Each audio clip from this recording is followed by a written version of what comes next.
बड़ी गाय और ईद।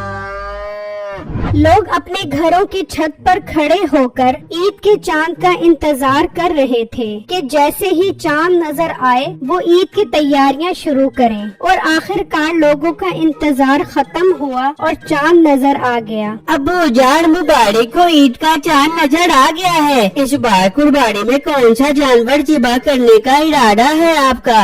बेटा, इरादा तो अच्छे बड़े जानवर को ज़िबा करने का ही है, लेकिन मैं सोच रहा हूँ इस बार ईद अपने भाई के घर जाकर करें। तुम्हारा क्या इरादा है बेटा? अब्बू जान, कुर्बानी का मजा तो अपने घर में ही आता है। वहाँ तो सारे लोग बहुत ज्यादा अमीर हैं। हम गोश्त कहाँ पर बांटेंगे? यहाँ तो ये फायदा होगा कि यहाँ बहुत गरीब लोग हैं। हम सारा गोश्त उन गरीबों में बांट देंगे जाकर। हाँ अब्बू जान, बिट्टू ठीक कह रहे हैं। हम यहाँ पे ही कुर्बानी करेंगे, बहुत मजा आएगा कुर्बानी करने का। उसी गांव में एक और फैमिली भी थी जिसे सिर्फ लोगों को दिखाकर कुर्बानी करने का शौक था। अजी सुनते हो, चांद नजर आ गया है। अब ऐसे ही बैठे रहना है, ये कुर्बानी के लिए भी कोई जानवर लेकर आना है। हाँ हाँ, जरूर लेकर आएगी कुर्बानी के लिए जानवर। तो परेशान क्यों होती है? मैं तो ये बात सोच सोच कर परेशान हो रही हूँ कि इस बार आपके पास पैसे तो है नहीं, तो कुर्बानी का जानवर कहाँ से लेकर आओगे? फिक्र न कर, मैं इस बार मीठे भाई को बोलूँगा कि आप मेरे हिस्से के पैसे दे, फिर बाद में मैं आपको दे दूँगा। ठीक है, अब जल्दी से जाकर बात करो उससे। फिर वो दोनों मियाँ बीवी मीठे के पास आते हैं। मीठे भाई, चांद नजर आ गया है, कौन सा कुर्बानी का जानवर लेना है इस बार?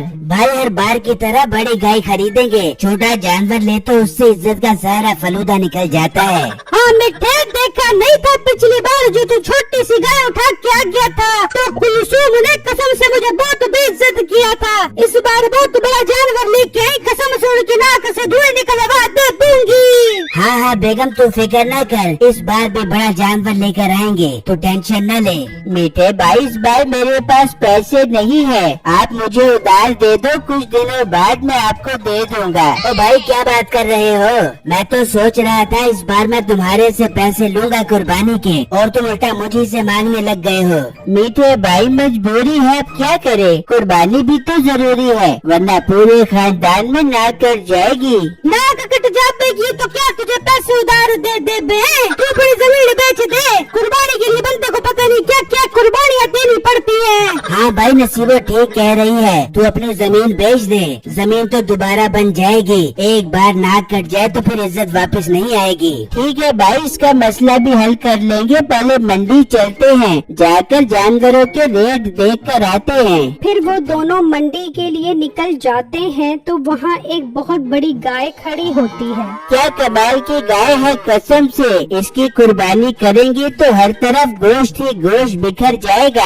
हाँ भाई, तुम बिल्कुल ठीक कह रहे हो, जब पूरे खानदान वाले ये गाय देखेंगे तो उनकी आंखें खुली की खुली रह जाएंगी। भाई, क्या मांग रहे हो इस गाय का? भाई साहब, 10 लाख रुपए का है ये बेड़ा। भाई, माना कि बेड़ा बहुत बड़ा है, लेकिन इसका रेट मुनासिब करो, हम इसका सौदा बना लेते हैं। भाई, 10 लाख रुपए से 1 रुपया भी कम नहीं है, इस पर बहुत खर्चा आ गया है। दूध, मक्खन, मलाइयाँ खिलाकर बड़ा किया है मैंने इसको। 10 लाख रुपए फाइनल है। ठीक है, हम घर जाकर मशवरा करके तुम्हें बताते हैं। ये कहकर वो दोनों वहाँ से चले जाते हैं और घर आकर मशवरा करते हैं। भाई देख ले, बहुत बड़ा बेड़ा था, जब वो बेड़ा हमारे घर आएगा तो सोच, हमारी कुर्बानी के चर्चे पूरे गांव और शहर में फैल जाएंगे, और खबरों वाले भी हमारे घर आ जाएंगे, और हम बैठे बैठे घर पर मशहूर होकर टीवी में आ जाएंगे। भाई, टीवी तक तो बाद में पहुँचेंगे, जितनी इसकी कीमत है मुझे तो लग रहा है टीवी ना हो जाए हमें। डरता रहेगा तो फिर कुर्बानी नहीं कर पाएगा, और अपनी इज्जत सारी खाक में भी ले जा पाएगी। मेरी बात मान, अपनी जमीन बेच दे, मैं बाद में तुझे अपने सोने का हार बेच के जमीन दिलवा दे दूंगी। अच्छा, मैं राजी हूँ जमीन बेचने के लिए, हम कल ही वो गाय खरीद आएंगे। वहाँ बिट्टू की बहन खुशी खुशी बिट्टू के पास आती है। बिट्टू भाई अब वो आ रहे हैं, आप उनके साथ जाकर कुर्बानी की गाय ले आए। हाँ तुम बेफिक्र हो जाओ, बाबा जैसे ही आते हैं हम फौरन गाय लेने चले जाएंगे। चलो बिट्टू बेटा मंडी चलते हैं गाय खरीदने के लिए। जी अब्बू जान ठीक है, पर अब्बू जान इस बैग के अंदर क्या है? बेटा इस बैग में 10 लाख रुपए हैं। अगर हमें कोई अच्छे जानवर पसंद आ गए तो 2-3 जानवर ही खरीद लेंगे। जी ठीक है अब्बू जान, मतलब इस बार हम बहुत सारे जानवरों की कुर्बानियाँ करेंगे अपने घर के ऊपर। भाई बहुत खुशी हो रही है मुझे, मैं तो उन भेड़ों को खूब चारा खिलाऊंगी। फिर बिट्टू और उसका बाप मंडी के लिए निकल जाते हैं और जब वो मंडी में आते हैं तो उनकी नजर उसी गाय पर पड़ती है। वो गाय इतनी खूबसूरत थी कि उनसे उसकी कीमत पूछे बगैर नहीं रहा जाता। भाई साहब ये बेड़ा कितने रुपए का दे रहे हो? भाई जान सिर्फ 10 लाख रुपए का है ये बेड़ा। क्या 10 लाख रुपए? अब्बू जान किसी और जगह चलते हैं, ये बेड़ा हम नहीं खरीद सकते। बेटा तुम सब्र करो। हाँ भाई कोई कमी बेशी है इस बेड़े में, या 10 लाख रुपए की माला जप ली है तुमने? भाई जान चीज तो देखो कितनी खूबसूरत है, कुर्बानी कर रहे हो तो पैसे क्यों देख रहे हो? और इस बेड़े पर जितना खर्चा आ गया है मुझे तो लग रहा है 10 लाख रुपए में भी ये मुझे वारे में नहीं है। ठीक है बेटू इसकी रस्सी खोलो। भाई अब ये बेड़ा हमारा हो गया है। अब्बू जान ये अब क्या कह रहे हैं? बेटू तुम चुप करो, तुम्हें मैं घर जाकर समझाता हूँ। फिर वो उसे पैसे देकर वो गाय खरीद लेते हैं और घर आ जाते हैं। हाय मैं मर गई, इतनी खूबसूरत गाय, मैं भी अपने दोस्तों को फोन करके बुलाती हूँ। देखो बिट्टू हमने 2-3 जानवर खरीदने थे ना, तो ये बेड़ा उन 2-3 जानवर के बराबर है, इसीलिए मैंने खरीद लिया।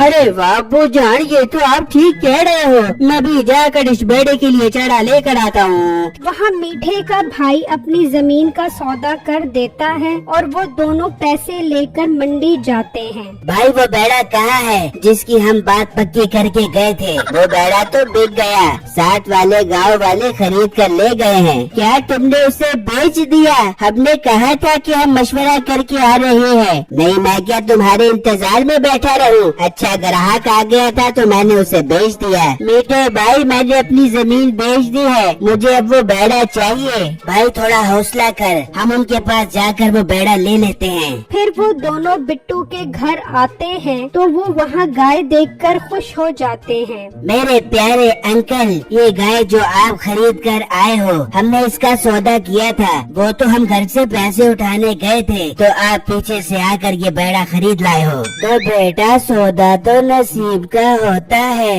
ये बेड़ा हमारे नसीब में लिखा था, हमने खरीद लिया। अंकल आप अपना नसीब ईद तक के लिए हमें दे दो, हमने इस बेड़े की कुर्बानी करनी है। हम आपको इस गाय के 10-20 हजार रुपए ऊपर दे देंगे। नहीं बेटा ये जानवर तो कुर्बानी का है, इसमें भेदभाव नहीं किया जाता, तुम यहाँ से जा सकते हो। ये सुनकर उन्हें बहुत गुस्सा आता है और वो वहाँ से चले जाते हैं तो बिट्टू का बाप कहता है, बिट्टू बेटा मुझे इन दोनों की नीयत ठीक नहीं लग रही, तुम कोशिश करो रात इस बेड़े के पास ही रहो। ठीक है अब्बू जान आप बेफिक्र हो जाए, मैं रात को इस बेड़े के पास ही रहूँगा। फिर वो दोनों भाई प्लान बनाते हैं। भाई अगर घी सीधी उंगली से ना निकले तो फिर उंगली टेढ़ी करनी पड़ती है। क्या मतलब? मतलब ये कि हमें आज रात को ही वो बेड़ा वहाँ से लेकर आना पड़ेगा, इस तरह हमारे 10 लाख रुपए भी बच जाएंगे और कुर्बानी भी हो जाएगी। ठीक है भाई मुझे तो बस उस गाय से मतलब है। फिर जब रात होती है तो वो दोनों वहाँ आते हैं तो उस वक्त बिट्टू गाय के पास बैठा होता है। वो दोनों वहीं खड़े होकर इंतजार करते हैं तो कुछ देर बाद बिट्टू की आंख लग जाती है और वो दोनों उस गाय को खोल कर ले जाते हैं। फिर जब सुबह होती है, बिट्टू गाय कहाँ है? अब्बू जान रात को वो बेड़ा यहीं पर था, ये हमारा बेड़ा कहाँ चला गया है? बिट्टू तुम्हारी गफलत की वजह से वो वो गाय चोरी कर गए हैं। अब्बू जान मुझे माफ कर दे, मुझसे गलती हो गई। अब हम अपनी गाय वापस कैसे लेकर आएंगे? फिर अचानक बिट्टू की नजर जमीन पर गाय के कदमों के निशान पर पड़ती है। अब्बू जान ये तो हमारी गाय के पाँव के निशान हैं। अगर हम इस निशान का पीछा करें तो हम गाय तक पहुंच सकते हैं। फिर वो उनके कदमों का पीछा करते करते मीठे के घर पहुंच जाते हैं तो वहाँ उनकी गाय खड़ी होती है। वो वहीं पर पुलिस को बुला लेते हैं और मीठे और उसके भाई को पकड़वा देते हैं और गाय वापस घर ले आते हैं। इस तरह उनकी कुर्बानी की गाय भी बच जाती है और मीठे और उसके भाई को भी सजा मिल जाती है। मेरी वीडियो को लाइक और मेरे चैनल को सब्सक्राइब कीजिएगा।